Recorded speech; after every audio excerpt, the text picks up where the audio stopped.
கலண்டுட்டு ஒட்டினது அப்படியே. எப்போ உள்ளது? இது 1 மணிக்கு. 1 மணிக்கு. யார் அடிச்சது? இது என்னது? நேற்று ராத்திரியா? ராத்திரி. LTTE වෙඩි ප්‍රහාරවලට ලක්ව හෝ යුද හමුදා රැකවරණයට පැමිණීමට ලැබීම භාග්‍යයක් ලෙස LTTEන් මිදී පලා එන ජනතාව ප්‍රකාශ කරන කරුණක්. LTTE වෙඩි ප්‍රහාරවලින් සාමාන්‍ය ජනතාවගේ පැමිණීම වැළැක්වීමට නොහැකි තත්වයක් දැන් උදා වී තිබෙනවා.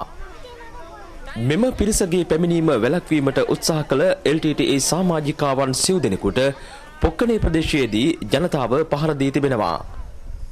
ඉන්පසුව අතරමඟදී සන්නද්ධව පැමිණි LTTE සමාජිකයන් 60කගේ පමණ තවත් කණ්ඩායමක් ජනතාවට වෙඩි තබලා. LTTE එම වෙඩි ප්‍රහාර වලින් තමන් සමග පැමිණි පුද්ගලයන් 10කට ආසන්න පිරිසක් මියගොස් බිම ඇද වැටුණු බව මේ පිරිස ප්‍රකාශ කරනවා. ජනතාවගේ පැමිණීම ශීඝ්‍රයෙන් යලි වර්ධනය වීමත් සමගම හමුදා සමාජිකයන් තවත් කාර්යබහුල වෙලා. යුදබිමේ එක් පසක ත්‍රස්තවාදීන් සමග දරුණු සටනක නිරත වෙමිනුයි තවත් පසකින් රැකවරණයට පැමිණෙන සාමාන්‍ය ජනතාවට ආහාර ඇතුළු පහසුකම් සැපයීම හමුදාව සිදු කරන්නේ. පළයි මාතලන්, පුදු මාතලන්, පොක්කනේ, වලයර් මඩම්, ඉරට්ටේ වයිකාල්, කරයියාමුල්ලි වයිකාල්, වෙල්ලාමුල්ලි වයිකාල්, ආනන්දපුරම් ප්‍රදේශවල සිට පුදුකුඩු ඉරිප්පු හමුදාව රැඳී සිටින ප්‍රදේශයට ජනතාව පැමිණෙන්නේ නන්දිකඩල් කලපුව හා මාතලන් ආරුව පසු කර දැඩි දුෂ්කර ගමන් මගකයි. පුදුකුඩු ඉරිප්පු වල්ලිපුරම් ප්‍රදේශයේ පිහිටුවා ඇති පිළිගැනීමේ මධ්‍යස්ථානවල සිට වවුනියාවේ සුබසාධක කඳවුරු වෙත සාමාන්‍ය ජනතාව රැගෙන යාමට ලංකා ගමනාගමන මණ්ඩලය බස් රථ 50ක් යුද හමුදාවට ලබා දී තිබෙනවා. මේ අතර යුද හමුදාවේ 58 වන සේනාංකය පුදුකුඩු ඉරිප්පු සිට පුදුමාතලන් වෙත වන ප්‍රධාන ප්‍රවේශ මාර්ග දෙකක් දැන් අත්පත් කරගෙන ඉතුරුව ඇත්තේ ඒ 35 මාර්ගය පමණයි. මෙම ගැටුමේදී ත්‍රස්තවාදීන් භාවිත කළ බර අවි රැසක්ද හමුදාව සොයාගත්තා. 58 වන සේනාංකය ඉරණපලයි මාර්ගයේ බලයද තහවුරු කරගෙන සිටින අතර ඉරණපලයි හා පුදුමාතලන් ප්‍රධාන මන්සන්දිද එම සේනාංකය යටතේ පවතිනවා.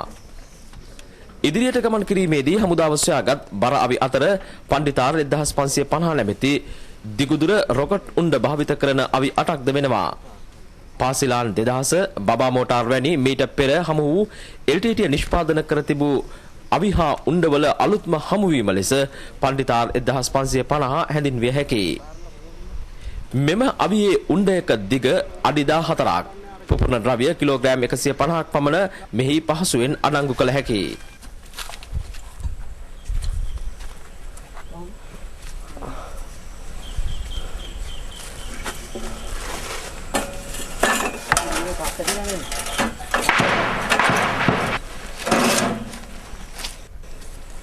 මේ අවිය නම පණ්ඩිතාර් 1550.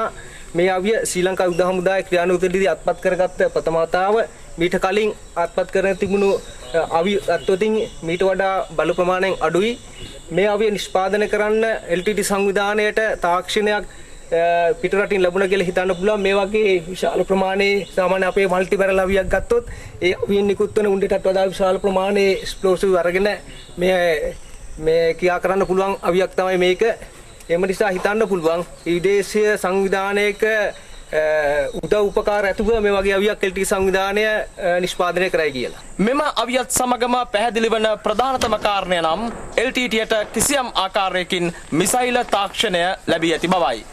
එමෙන්ම ලෝකයේ ත්‍රස්තවාදී සංවිධාන අතර වැඩිම අවිශක්තියක් සහ ආයුධ තාක්ෂණය ලබාගෙන සිටින ත්‍රස්තවාදී සංවිධානයද LTTE බව මෙතෙක් අත්පත් කරගත් අවි ආයුධ වලින් පැහැදිලි වෙනවා. මේකේ දුවන වැඩි මොනවද වීල් එකක් වගේ දුවන නේද? මේ රේසර් ගෙවිලා තියෙන්නේ. දැන් පාවිච්චි කරලා මෝදේදී වේගයෙන් ගමන් කරද්දී දිය මතට බෝම්බ හෙළිය හැකි වැඩි දියුණු කළ යාත්‍රාවක්ද අද හමු වූ යුද උපකරණ අතර වෙනවා.